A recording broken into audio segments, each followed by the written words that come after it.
I'm about to introduce you to trailblazer Liz McKenzie. Liz is head of PR and communications at online design company Canva. She's here with us today to talk about the remarkable story of this graphic design tech company and its global mission to democratize design. Canva was founded in 2012 by Melanie Perkins, Cliff Obrecht and Cameron Adams, and is one of Australia's fastest growing tech companies, valued at $6 billion, if you don't mind. Welcome, Liz. Oh, thanks, Claire. Thanks for having me. Well, firstly, a huge congratulations on the amazing success story that Canva is. Can you take us through the company's journey from its earliest beginnings? Yeah, and I guess this is a story that I never get tired of sharing. So let me just try to paint a little picture for you. When you have a founder who's incredibly hardworking and determined to reach her crazy big goals, and is also really passionate about being a force for good, everything just seems to fall into place. But it actually wasn't very easy to begin with. So Melanie Perkins, when she was around 19, she was actually in university tutoring other students on how to create, designs with the traditional design software. And she actually saw that it was incredibly difficult, incredibly complicated for students to even feel a little bit confident about putting out a design. And she actually saw that that was a real problem that needed to be fixed. And surely, like, she was thinking that, the power of design should be something, that everybody could enjoy. So it was really interesting because without any background in startups, I think she'd never even heard of the term startups before. Melanie decided to bring on, Cliff, her partner then, to build this platform that could actually help teach students how to design their school yearbooks. And basically, this is what it was to actually, test the idea for Canva, having a very simple to use platform, drag and drop, have all the ingredients in one place. And it's so easy to use that anybody can create a design in seconds, really. And then it took off. So Fusion Books was the name of that business. And it actually became Melanie and Cliff's first business venture. And I remember her telling me that they were incredibly excited to actually receive their first check. And I think it was around $100, which they, of course, invested it back into the business. But that's pretty much what laid the foundation for Canva. And when they launched, that was actually the time that Facebook and all these other social media platforms were actually taking off. So people were actually looking for a solution like Canva. And before you know it, social media managers, influencers would jump on the platform, get really excited about it, and using the platform as well, started spruiking and promoting Canva. And essentially word of mouth happened. And before you know it, we had, a lot of signups and a lot of, monthly active users. And it became a thing that people just really thought, this is my secret. This is the best thing that's ever happened to me. And yeah, I think the results speak for themselves. Well, the phrase you use at Canva is the democratization of design. So how important are user-friendly design tools and why? Yeah, I think for far too long, people were stuck with really complex, really, expensive design tools. They were hard to learn. And, if you ask me, they were very, very intimidating. And I remember actually when I was in my first job, I was working in a newspaper. And I'd actually watch the designer mock up the newspaper layout. And it took forever. And it looked really, really, intimidating because there was a lot of different functions, a lot of moving things around. And that was that person's, sole job, is to try to put all these things together. And then I remember like going to an agency side and a PR agency, like trying to get business cards done. And I would lose my phone and I need that business card, that phone number updated.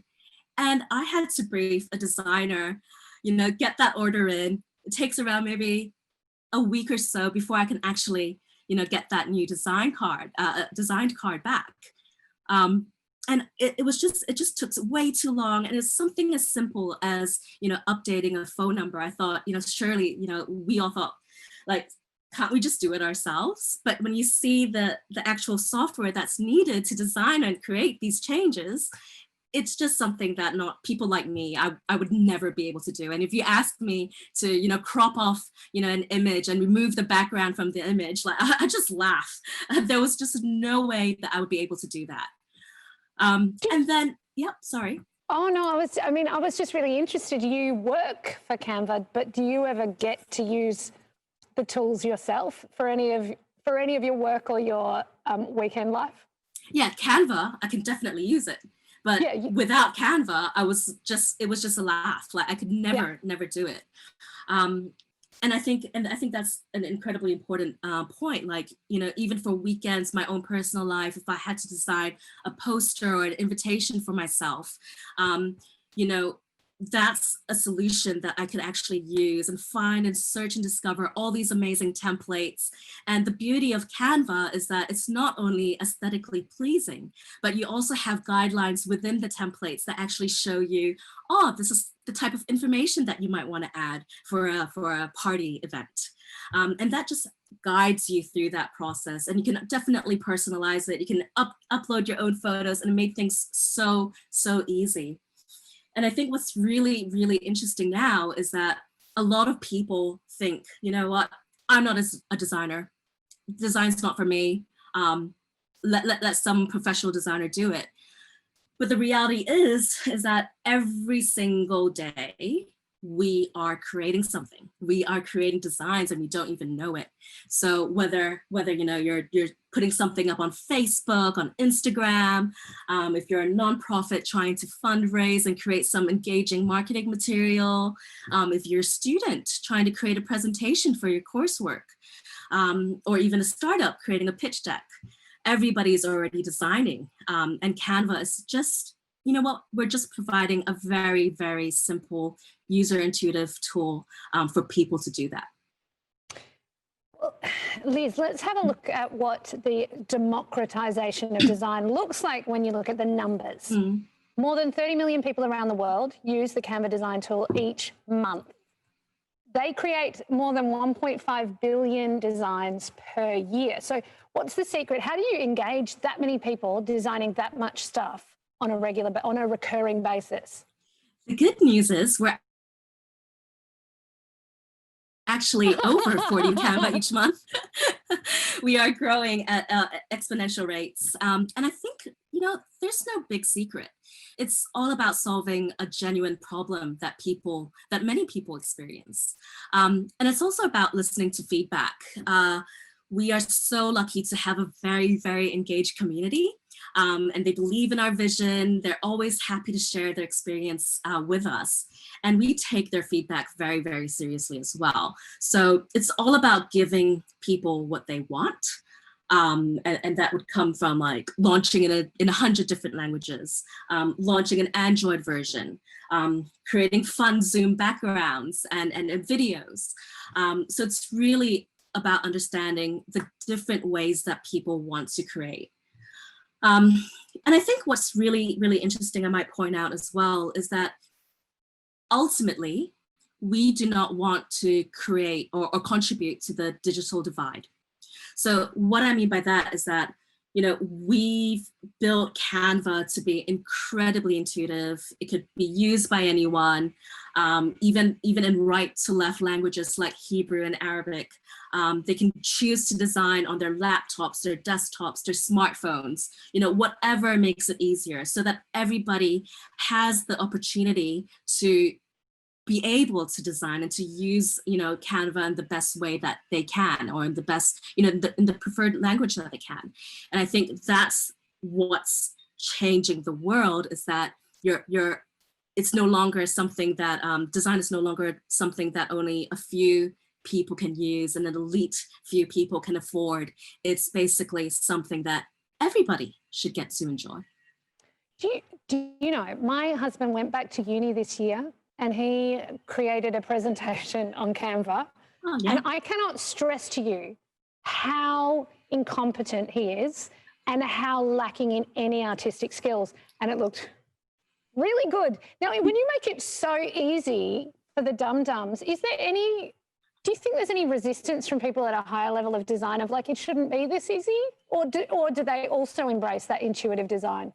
What's really, really interesting is that we're actually seeing a lot of professional designers embrace Canva. And the example I gave just now is perfect. So in years gone by, I would have to ask a designer to stop all the work just to help me update my business card, right? And now they create the business card, they create the template, and I'm empowered to update that by myself. And what that means is that we're actually opening up the ability or the opportunity and the time and the headspace for designers to do more creative work. So it's actually a really, really interesting phenomenon that we're seeing, is that people of all levels of design, abilities or, creativity are able to use Canva in a way that fits their needs. Let's move on to right now. This has been an incredible year, like an incredibly challenging year. So how did Canva navigate that from an internal perspective in terms of communication and working from home during lockdown? I mean, basically, how did you ensure your people still loved their work? Well, obviously, you use Canva.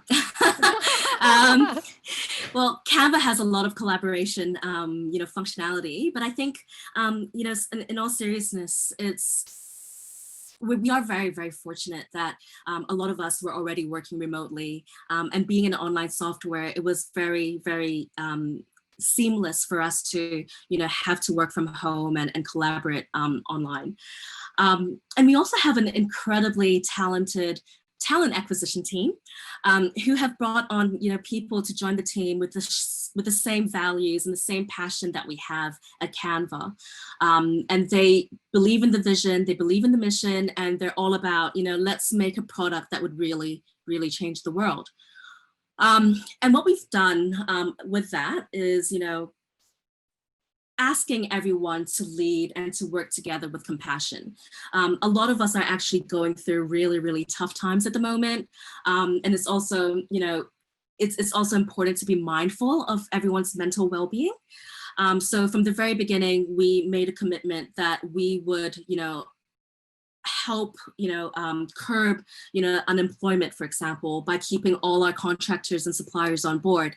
And that actually gives a sense of security within the team too, that, we're gonna get through this together, which I think really helps. And I think making a commitment to have even more frequent comms. And I think, we all think, we're always talking to the team, but go even further, just take it and double it. Because I think a lot of stress actually comes out when faced with the unknown. And if you are being more transparent, you can actually help alleviate a lot of that stress. Communication is the key. Yeah. All right, Liz, I have one more question for you, and then we will move on to the audience questions that we're getting sent through. But can I just say that this is the design and innovation stage, so feel free to talk for as long on this answer as you would like. But basically, what does the future of design look like from Canva's perspective? I'm actually going to give you a very, very short answer, because I actually think, this is my personal opinion, is that the future of design is now. It's already happening. Everybody's collaborating, creating, and sharing, from live presentations, like I mentioned, social media graphics, creating your own personalized t-shirts and selling them. I think what's happening is that people are starting to realize that a designer doesn't look like a designer. They don't need to act a certain way or look a certain way to even think they are creative. We are actually all creative, and creativity is a very human thing. And nothing should ever hold us back. So I think we're actually seeing that design is being redefined.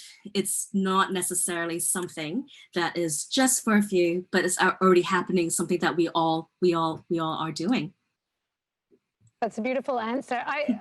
And if anybody does have any challenges at all doing their own design and creativity, then just do what I do and get your 6-year-old to help you through it. Because sometimes when technology is intuitive, the kids are actually better at it than the fixed-brained adults.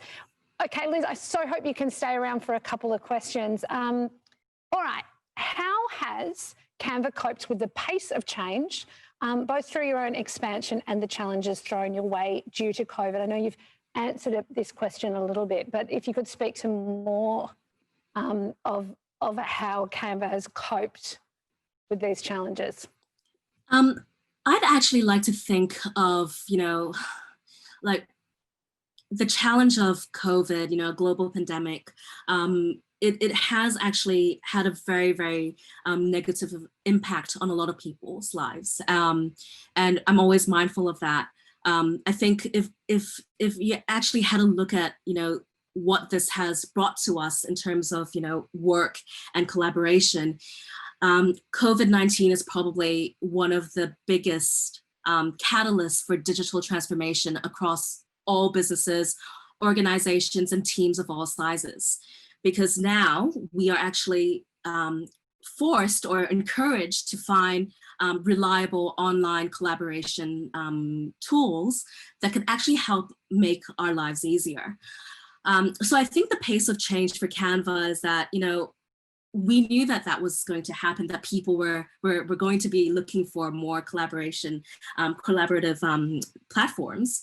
And I think we were very, very, like I said, very fortunate enough to have that vision already ingrained in our DNA.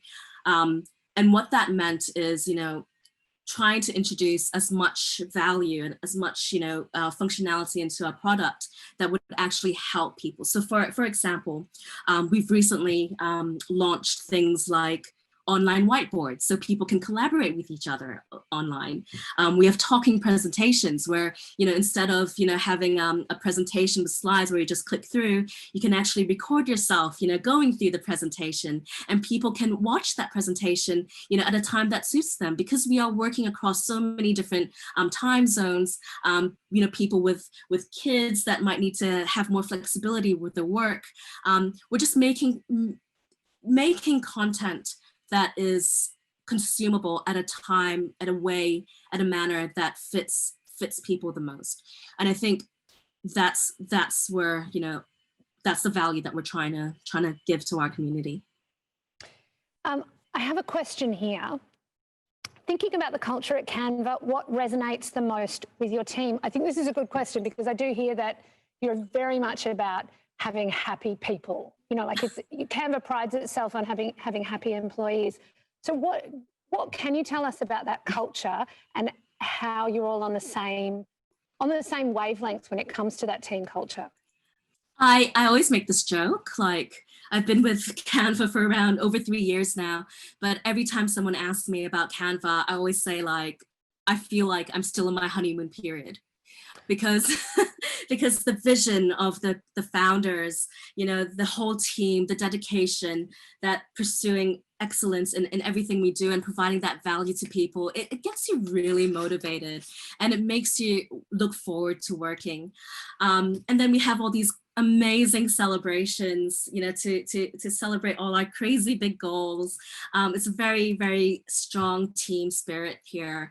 And when you think about it, where it's about our vision of empowering everyone, you start realizing that it's more than just about what you're doing and what product or what copy you're writing. It's really about making that change in someone else's lives. And I think the value that really resonates with me is around being a force for good.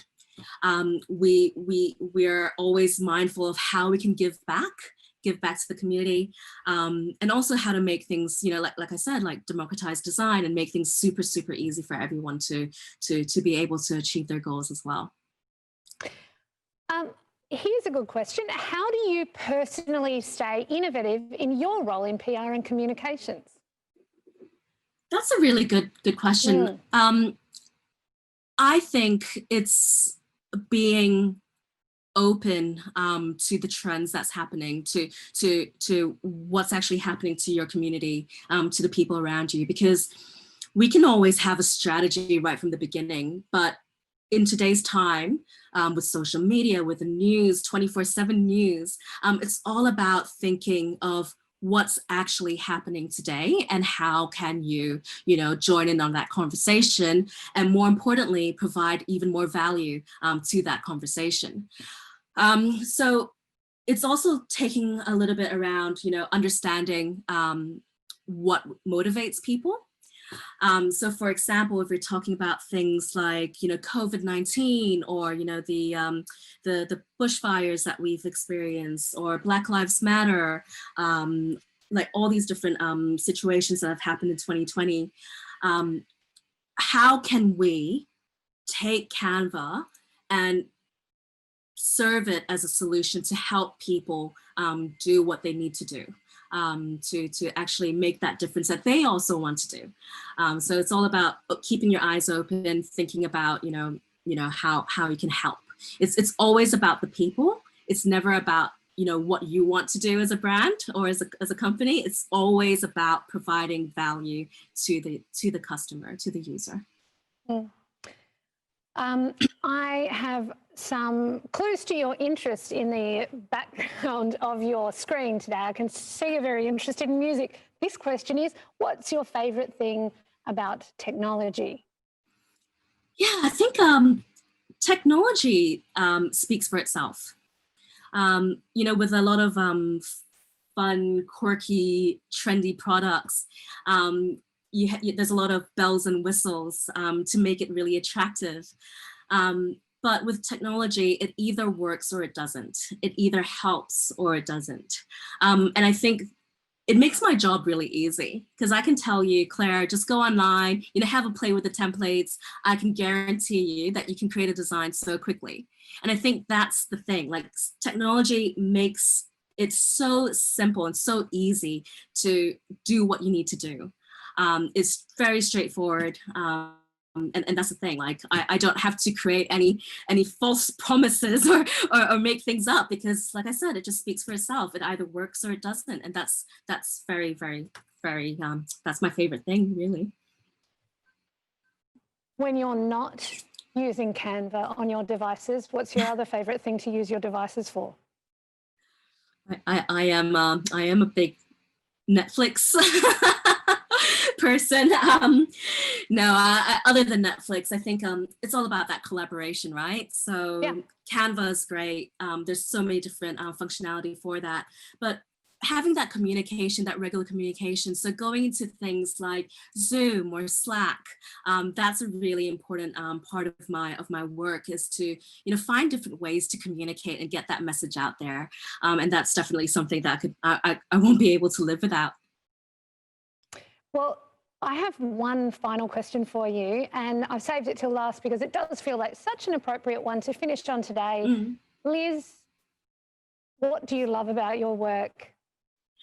What don't I love about my work? I like, honestly, it is the best place. I come to work every day knowing that I am empowered to do the best work that I have ever done in my life. And the founders, the team, everybody's pushing you up, supporting you to achieve that goal. And it's really all about that. Having that safe, welcoming environment for you to do that. So I think, yeah, that's what I love most about my work at Canva. That is so excellent. Liz, thank you so much for joining us today. If there's anything else you want to add, I mean, we've all been converted. We're all big fans of Canva now. Obviously, I'm going to go home and design some invitations to a party that I haven't yet planned. Is there anything you'd like to add before I let you return to your very busy day? Yeah, no, definitely. Just go on to Canva. It's a free platform. Lots of templates, everything from, like I mentioned, Zoom backgrounds, invitations, presentations, T-shirts. Just give it a go, and you'd be surprised by how creative you actually are, and let's change that together. Let's make everybody know that we are all designers, that we are all creative, and let's unleash that. Let's make it all happen. Great. Liz McKenzie there telling us to unleash the designer within each of us. She is head of PR and communications at Canva. Thank you so much, Liz, for joining us.